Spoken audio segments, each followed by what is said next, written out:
Bonjour à tous, aujourd'hui nous allons partager 3 exemples concrets d'apparition d'âmes du purgatoire à Padre Pio. 3 exemples bien précis qu'il nous partage et donc que nous allons partager avec vous aujourd'hui. Mais avant de commencer, je voudrais vous informer que nous avons lancé un groupe de prière à votre demande pour les 7 paternosters à réciter pendant 12 ans. Ce groupe est lancé sur WhatsApp et va commencer le 1er décembre.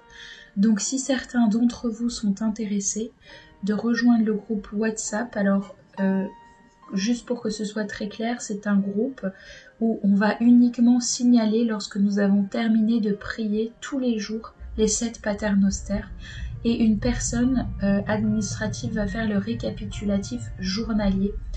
Et donc, si vous êtes intéressé, vous avez le lien pour rejoindre le groupe WhatsApp en bas de cette vidéo dans le descriptif.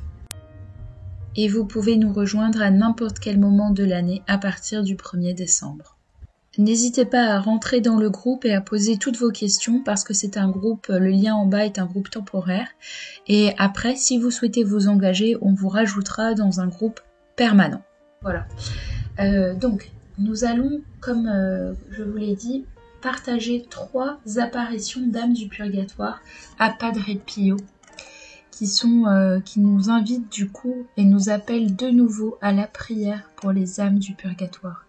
Alors la première apparition à Padre Pio, ce sont les 4 capucins qui étaient des morts silencieux de la cheminée.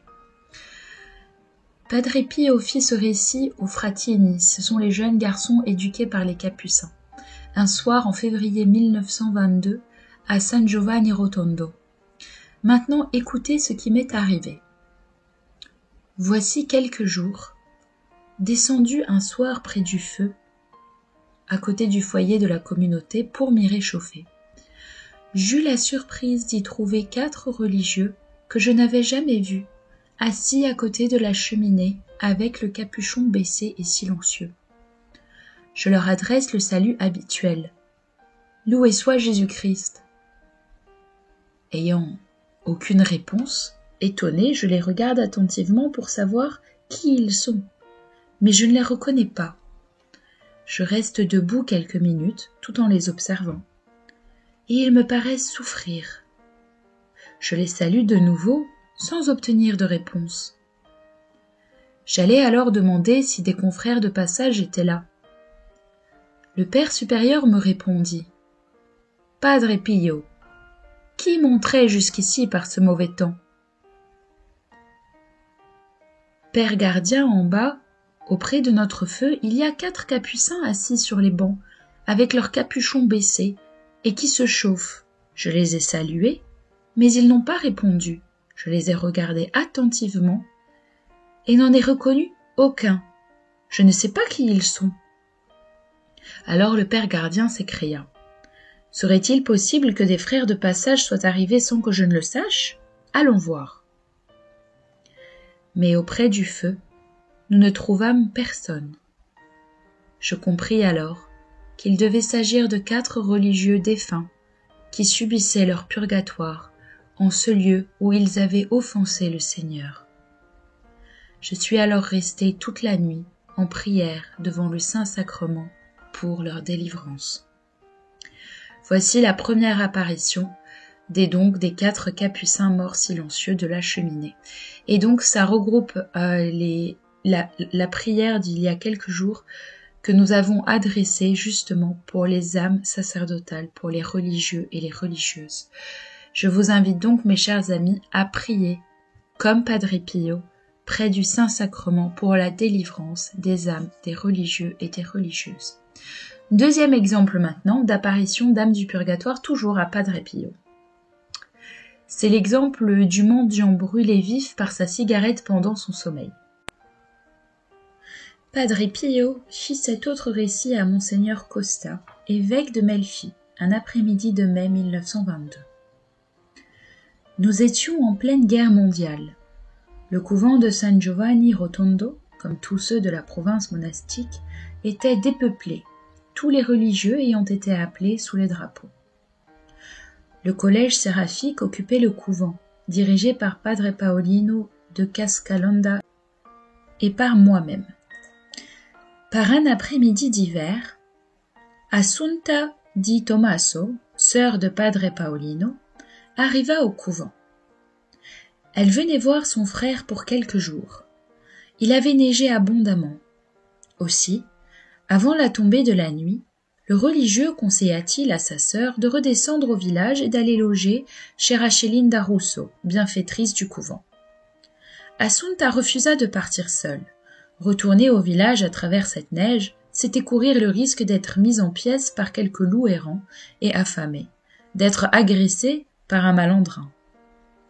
Padre Paolino lui rappela alors.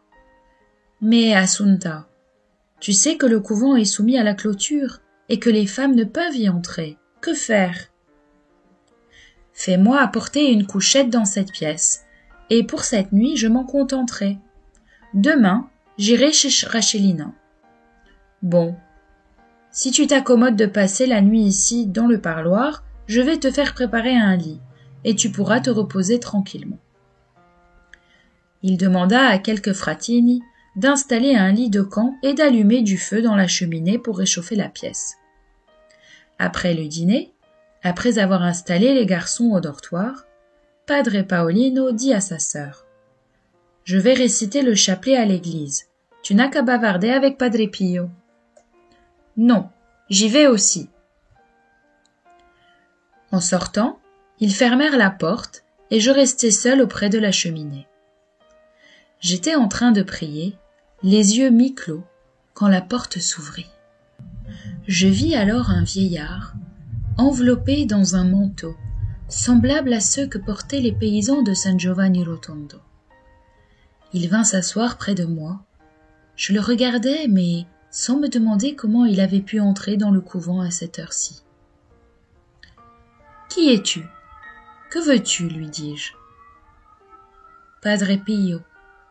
Je suis Pietro di Moro, fils de feu Nicolas, surnommé Precoco. » Puis il ajouta « Je suis mort dans ce couvent le 18 septembre 1908, dans la cellule numéro 4, quand il y avait encore ici un asile pour les mendiants.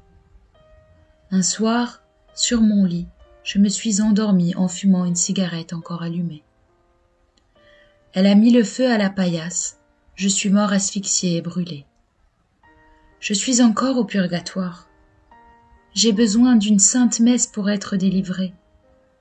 Le Seigneur m'a permis de venir vous demander votre aide. Sois tranquille, lui dis-je. Demain, je célébrerai ma messe pour ta délivrance. Je me levai et l'accompagnai jusqu'au portail du couvent pour le faire sortir. À ce moment, je me rendis compte que ce portail était fermé et barricadé. Je l'ouvris et renvoyai le vieillard. La lune éclairait comme en plein jour la place recouverte de neige. Quand je ne le vis plus devant moi, saisi de crainte, je refermai le portail, revins dans le parloir et me sentis défaillir. Padre Paolino et sa sœur revinrent après avoir dit leur chapelet. En me voyant blême, décoloré, ils crurent à un malaise. Après avoir souhaité une bonne nuit à Asuna, Padre Paolino m'accompagna à ma cellule, mais je ne soufflai mot de l'apparition du défunt. Quelques jours après le départ d'Assunta, Padre Paolino voulut savoir ce qui m'était arrivé le soir où je m'étais senti mal. Je lui avouai jusqu'au moindre détail de cette apparition d'outre-tombe. Et j'ajoutai « Ce soir-là, je ne pouvais pas dire en présence de ta sœur qu'un défunt m'était apparu, car elle n'aurait pas voulu dormir dans cette pièce. » Padre Paolino voulut vérifier ce qui concernait ce mendiant. Après avoir tout noté, il se rendit au bureau de l'état civil de la commune, et il eut confirmation de tout ce que Padre Pio lui avait raconté. Nous allons maintenant partager une troisième apparition à Padre Pio d'une âme du purgatoire qui était un novice dans le chœur de l'Église. Un autre récit de Padre Pio rapporte l'apparition d'un novice. Il priait un soir dans le chœur quand il fut intrigué par un remue-ménage autour de l'autel. Croyant que quelqu'un était entré dans l'église avec de mauvaises intentions, il demanda « Qui est là ?» Pas de réponse. Le père se remit en prière, supposant que c'était le vent. Mais le bruit se fit à nouveau entendre. Padre Pio s'approcha alors de la grille du chœur, regarda le maître-autel et aperçut la silhouette d'un jeune novice en train de faire du nettoyage. Il lui dit « Que fais-tu là-bas ?»« Je suis en train de nettoyer. »« Mais comment peux-tu faire cela dans l'obscurité ?» Et le novice répondit « Je suis un novice capucin qui fait ici son purgatoire. J'ai besoin de secours. » Puis, il disparut. Le lendemain, Padre Pio vint à son aide en célébrant la messe pour lui. Voilà mes chers amis, pour aujourd'hui, nous terminons cette vidéo avec nos 3 exemples magnifiques d'apparition d'âmes du purgatoire à Padre Pio. Et comme action du jour, je vous invite à parler, à faire connaître la prière pour les âmes du purgatoire à quelqu'un de votre entourage, peu importe qui, à quelqu'un que vous connaissez, quelqu'un que vous rencontrez, quelqu'un de votre famille. Vous pouvez soit leur partager notre chaîne si vous ne savez pas exactement comment leur parler des défunts, de la prière pour les défunts, des âmes du purgatoire, ou bien leur partager quelque chose de ces derniers jours qui vous a marqué, ou une prière qu'ils pourraient réciter eux-mêmes. Voilà. Donc comme action du jour, je vous invite donc à parler de la prière pour les défunts à quelqu'un de votre entourage, et surtout à l'importance de prier pour les défunts. À demain!